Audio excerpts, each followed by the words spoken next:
لیکن تارک السلطنت ہونے میں دو اولیاء اکرام کا بڑا مقام ہے، ایک سیدنا ابراہیم بن ادھم رضی اللہ تعالیٰ عنہ، دوسرے حضرت مخدوم جہانگیر اشرف سمنانی رضی اللہ تعالیٰ عنہ۔ یہ دو وہ بزرگ ہیں جنہوں نے بادشاہت کی کرسی کو ترک کر کے فقر و فاقہ کو اختیار فرمایا۔ اس کو کہتے ہیں تارک السلطنت، سلطنت کو چھوڑ دینے والے۔ دنیا میں سب سے زیادہ دل پر غلبہ کرنے والی جو محبت ہے وہ کرسی کی محبت ہے، یہ اقتدار کی ہوس ہے۔ اسی لیے تصوف کے راستے پر چلنے والے ایک سالک کو سب سے پہلے صوفیہ اکرام اگر کسی بات کی تعلیم دیتے ہیں تو یہ فرماتے ہیں سب سے پہلے اپنے دل سے حب جاہ کو نکال دیں۔ حب جاہ کہتے ہیں کسی مقام کی خواہش رکھنا، کسی عہدے کی، کسی منصب کی خواہش رکھنا، یہ زہر بن جاتا ہے کبھی کبھار، اور اس عہدے کے لیے، منصب کے لیے، اس جاہ کے لیے بندہ کبھی کبھار اپنے اولاد کی قربانی دیتا ہے، کبھی کبھار اپنے دین اسلام کی بھی قربانی دیتا ہے، خداوند قدیر و جبار کو بھی چھوڑ دیتا ہے۔ یہ وہ حب جاہ ہے جو ایک مومن کے لیے زہر ہلاہل ہے، یہ قاتل ہے، اور اس کو ترک کرنا بھی آسان کام نہیں ہے۔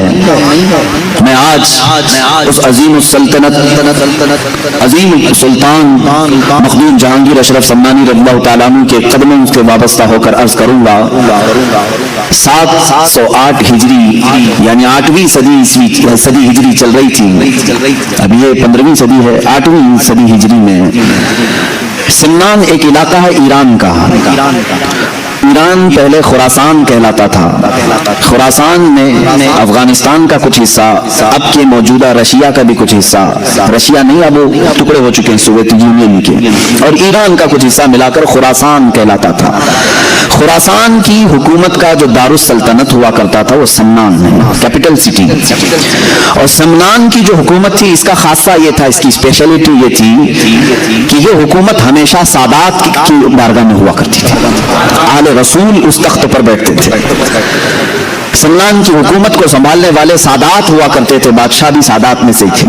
حضرت سیدنا ابراہیم نور بخشی رضی اللہ تعالیٰ عنہ جو مخدوم اشرف سمنانی رضی اللہ تعالیٰ عنہ کے والد ہیں، یہ سلطنت پر بیٹھے ہوئے کافی عرصہ گزار چکے تھے۔ ان کے گھر میں 3 بچیاں تھیں، 3 لڑکیاں تھیں، لیکن فرزند نہیں تھا، کوئی نرینہ ولد بیٹا نہیں تھا، تو کبھی کبھار مایوس رہتے تھے کہ کیا یہاں سے یہ سلطنت کا نظام جو سادات کے گھر میں چل رہا ہے ختم ہو جائے گا۔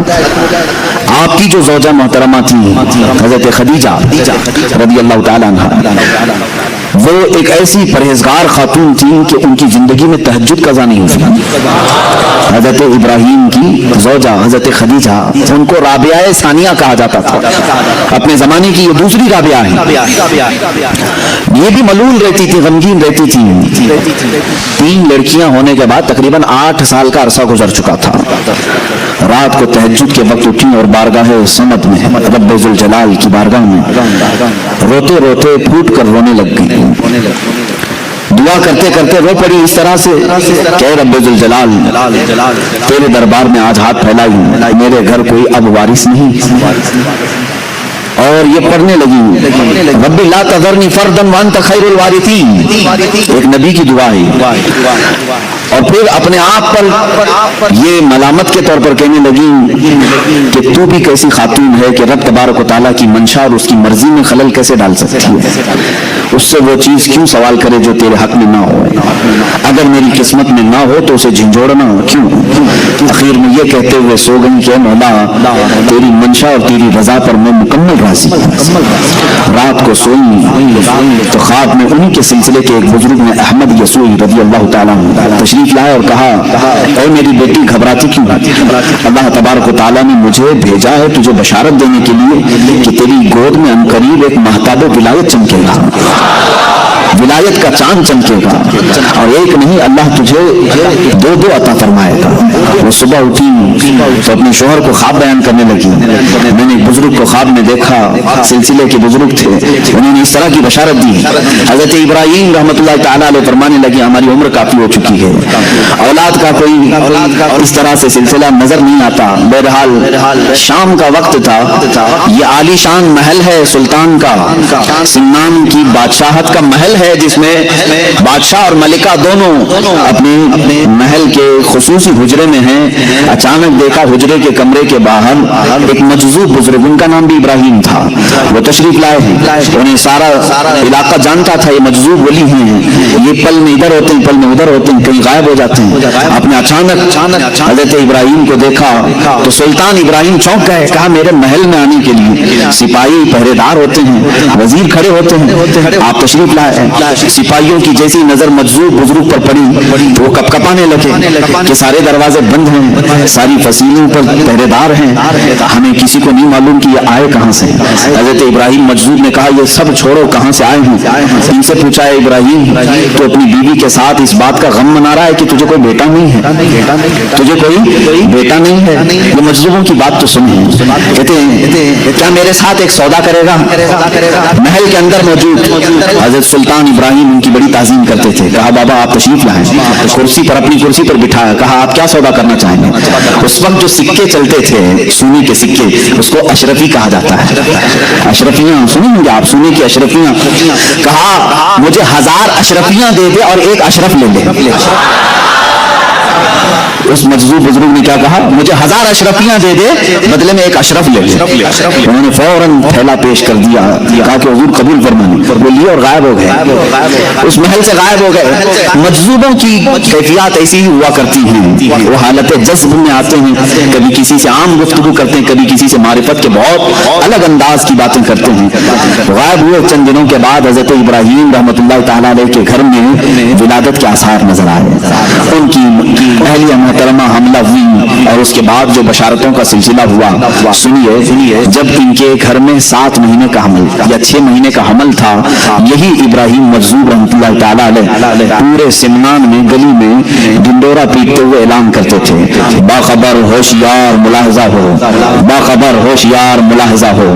سارے لوگوں کو رات میں یہ جگاتے تھے اس طرح سے ڈنڈورچی بن کر کے. سارے لوگ کان لگا کر کے سنتے تھے کہ بابا کس چیز کا اعلان کر رہے ہیں. جب اس طرح کے اعلانات ہوتے تو بادشاہ کی طرف سے ہوتے تھے. ابراہیم مجذوب رحمۃ اللہ تعالیٰ علیہ ڈنڈورا پیٹ کر اعلان کرنے لگے سارے اپنی اپنی مسندوں سے اتر جائیں، اس لیے کہ امام کے آنے کا وقت ہو چکا ہے. سارے اپنے اپنے کرسیوں سے اتر جائیں کہ اللہ رب العزت کی طرف سے مہتاب ولایت کے آنے کا وقت ہے. 3 مہینے پہلے وہ اس طرح کا اعلان کرتے رہے. 3 مہینے کے بعد لوگوں نے دیکھا حضرت سید ابراہیم رحمۃ اللہ تعالیٰ علیہ کے گھر بیٹے کی ولادت ہوئی، اور خواب میں جو ان کے بزرگوں نے بشارت دی تھی اس بشارت کے اعتبار سے آپ کا نام اشرف رکھا گیا. یہی مخدوم اشرف سمانی رضی اللہ تعالیٰ عنہ کی ولادت پاک کا میں نے تذکرہ کیا ہے. بڑی بشارتوں کے ساتھ آپ دنیا میں تشریف لائے. آپ کا نام اشرف تھا، صرف اشرف. اور اس جگہ انہوں نے آنکھیں کھولی ہیں جہاں ماں کو ہمیشہ تلاوت قرآن کرتے دیکھا، باپ کو محراب عبادت میں دیکھا. جب آپ 4 سال کے قریب کے ہوئے آپ کو حضرت امام الدین تبریزی رحمۃ اللہ تعالیٰ علیہ بڑے وقت کے عالم دین تھے، ان کی بارگاہ میں تعلیم کے لیے رکھا گیا.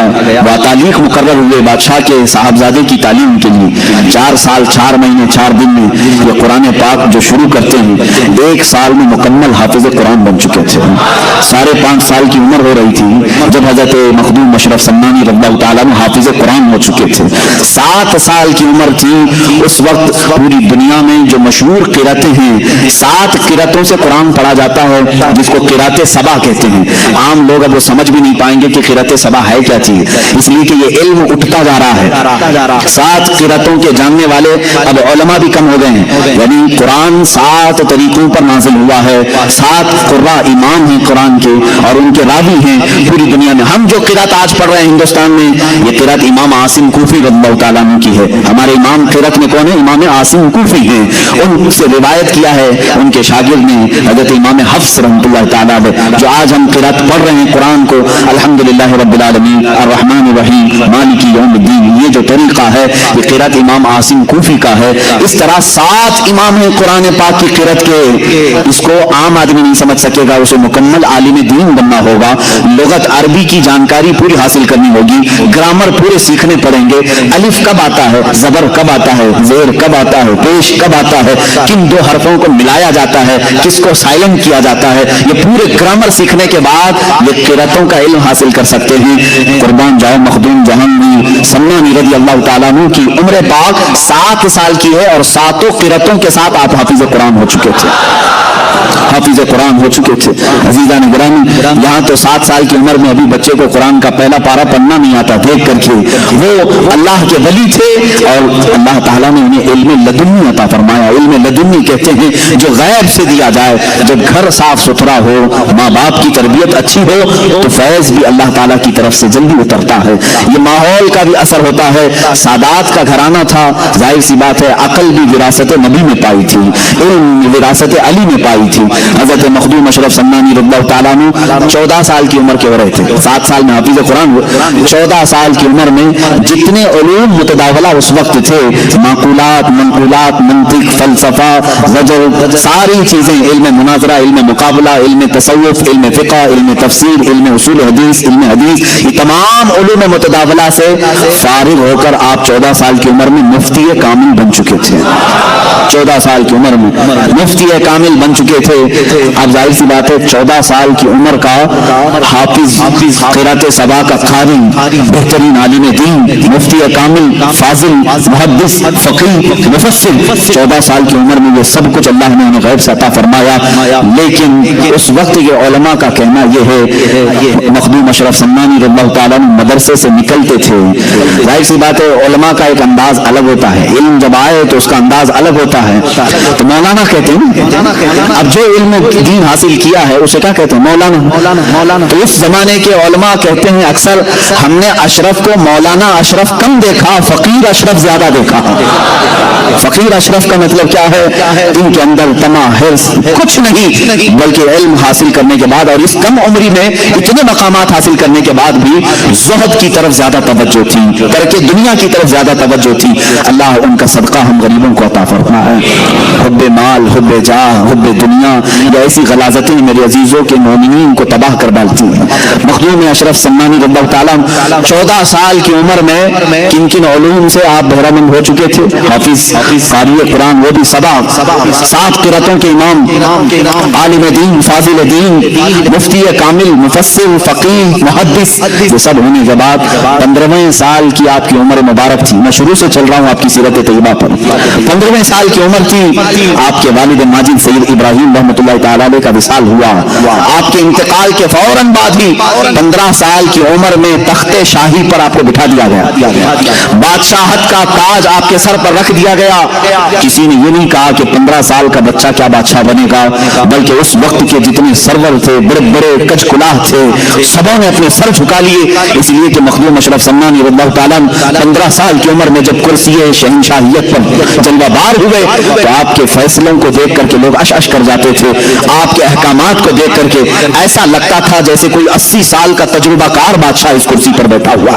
15 سال کی عمر میں بادشاہت آپ کے کندھوں پر آ چکی تھی، لیکن اس بادشاہت کو آپ نے سرے سے انکار ہی نہیں کیا، ختم ہی نہیں کیا، بلکہ اس کو سنبھالا۔ کتنے سال؟ 10 سال تک اس عدل کی کرسی پر آپ قائم رہے اور پورے سمنان کو عدل انصاف سے بھر دیا۔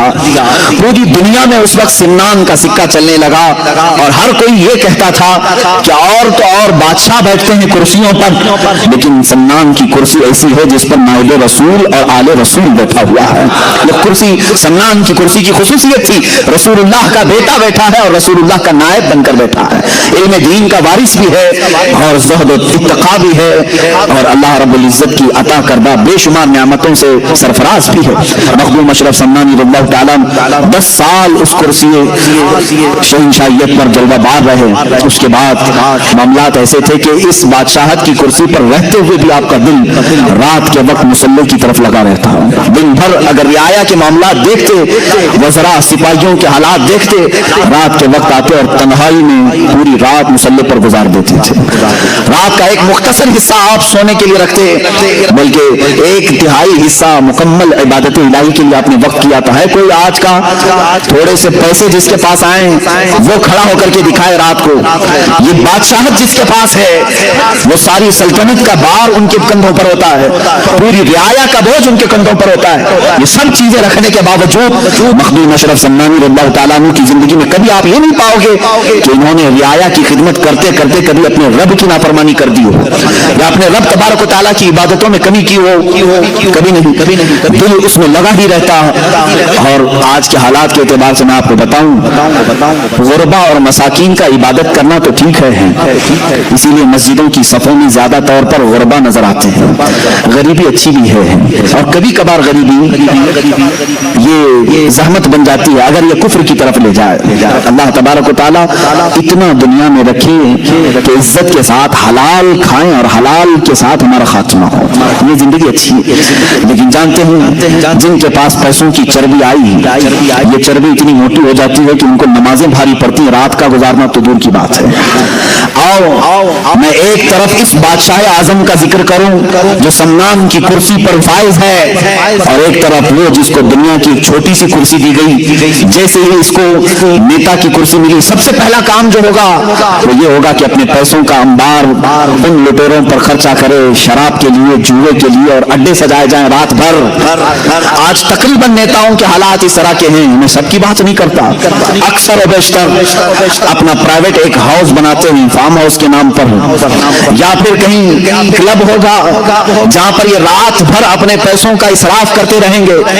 کرسی اسی لیے انہوں نے حاصل کی کہ راتوں کو عیاشی کی جائے, اور سمنان کی کرسی اس لیے حاصل کی گئی تھی کہ مصلے پر دل کی لذتیں حاصل کی جائیں, اپنے رب کی بارگاہ میں لذتیں حاصل کی جائیں. میرے عزیزوں, دنیا جس کے پاس آئی ان میں سے بہت کم ایسے لوگ ہیں جو امتحان میں کامیاب ہو جاتے ہیں, ورنہ اکثر کو اس دنیا نے, اس دولت نے رب تبارک و تعالیٰ سے دور کر دیا ہے. ہم نے تاریخ میں یہ بات بھی پڑھی, بارگاہ رسول کریم صلی اللہ تعالیٰ علیہ وسلم میں ایک شخص حاضر ہوا, اس نے کہا غریبی اتنی ہے کہ پہننے کو کپڑے نہیں ہوتے. حضور نے فرمایا صبر کر تیرے لیے اس میں اچھائی ہے. بار بار اس نے دعا کی, درخواست کی. اللہ کے حبیب صلی اللہ علیہ وسلم نے ایک بکری دی اور کہا جائے اس میں اللہ تجھے برکت دے. اس بکری میں اتنی برکت ہوئی کہ بچے بکری کے بڑھتے گئے.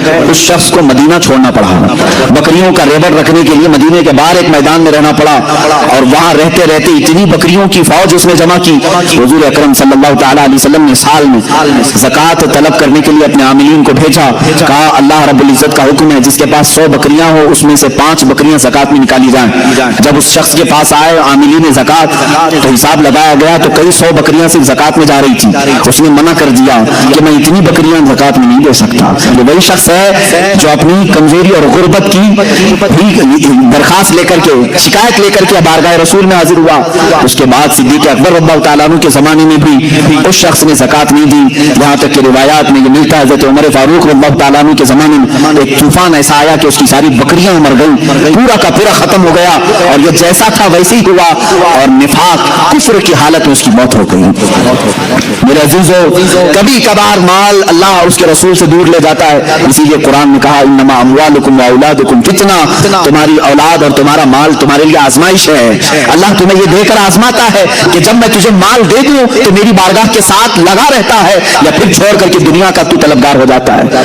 عزیزان گرامی, سیدنا عمر فاروق رضی اللہ تعالیٰ عنہ کے گھر میں جب کبھی تحفے آتے, دولت آتی تو رونے لگ جاتے, رونے لگتے. آج دولت کی کس کو ضرورت نہیں ہے, ہم کو بھی ہے, آپ کو بھی ہے. ہم کماتے ہیں گھر چلانے کے لیے. امیر المومنین عمر فاروق رضی اللہ تعالیٰ عنہ کے گھر جب کچھ بڑا تحفہ آتا یا دولت آتی تو رونے لگ جاتے. پوچھتے کہ کیوں؟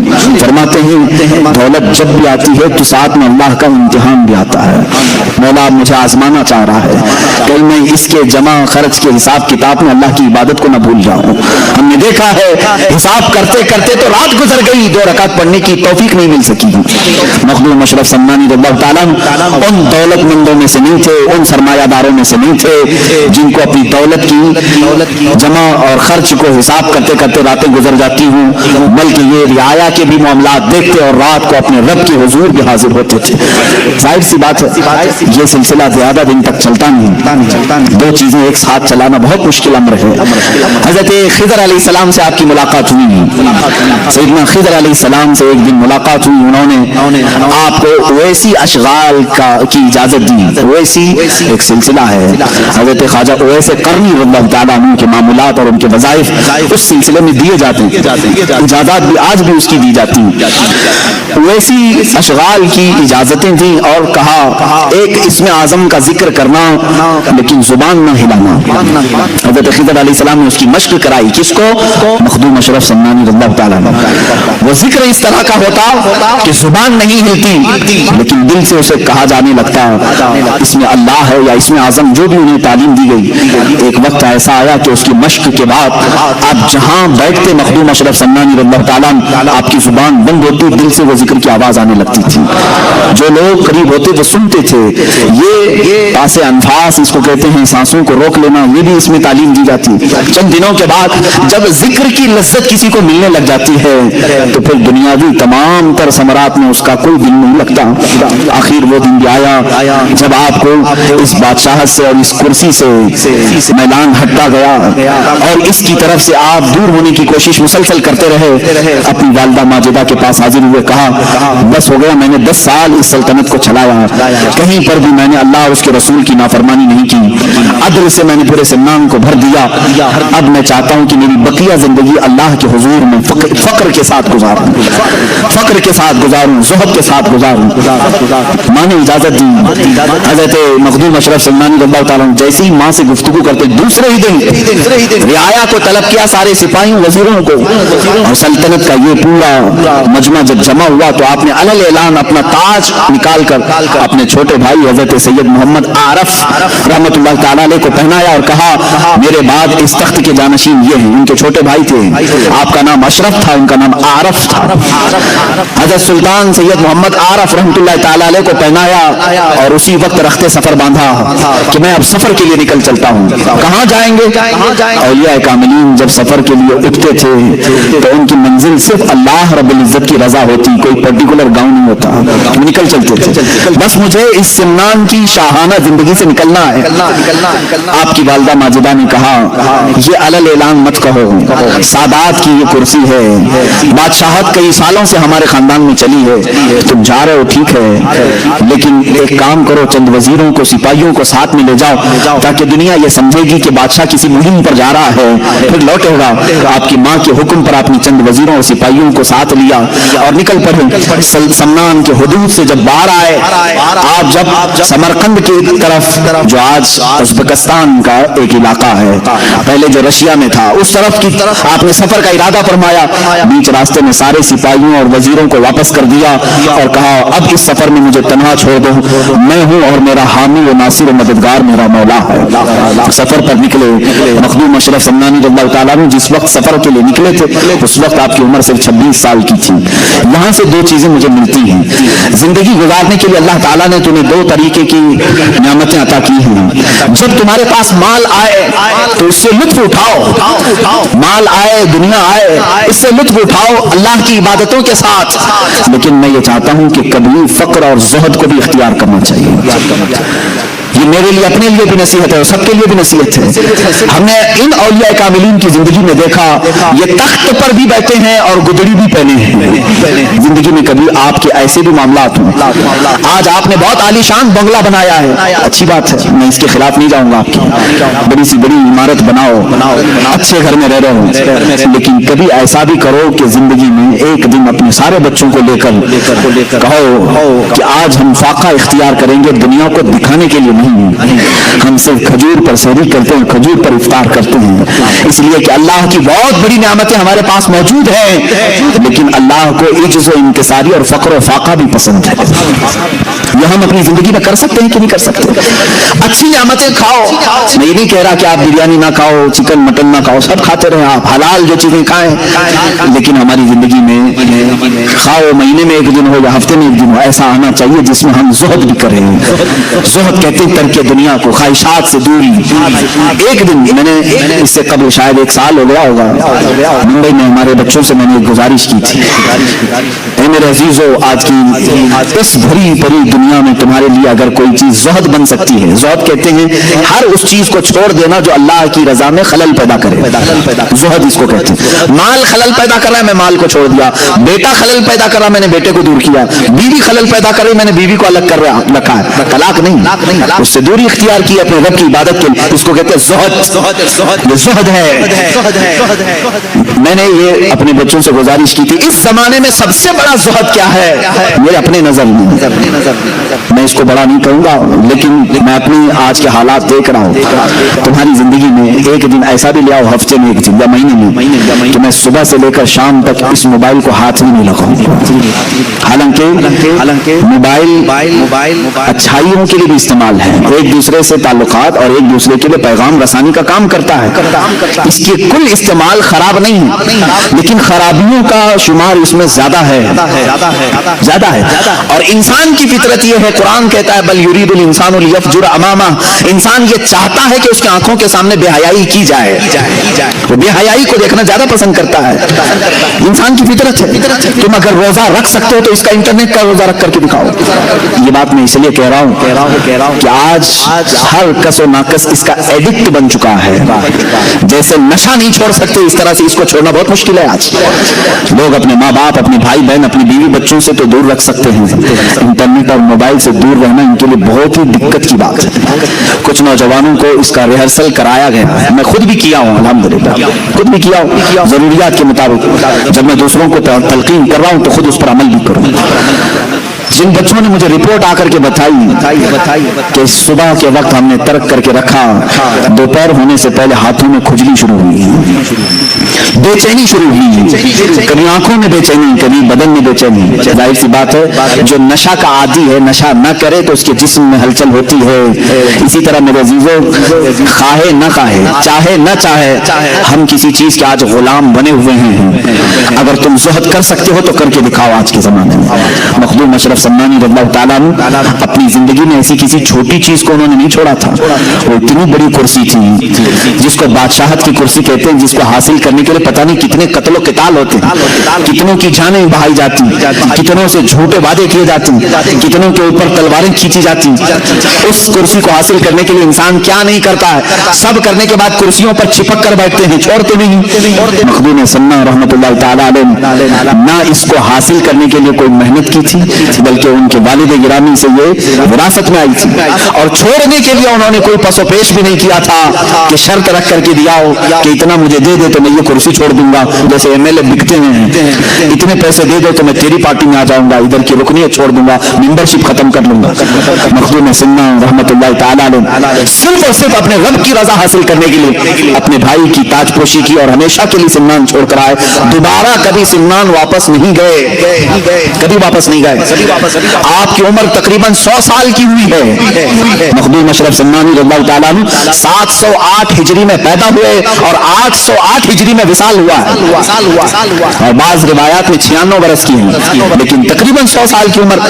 25 سال کی عمر میں اپنا عزیز وطن، پیدائشی وطن، اپنے ماں باپ کا وطن چھوڑا ہوا یہ مرد قلندر. باقی 75 سال کی عمر میں کبھی بھی اس طرف کا رخ نہیں کیا.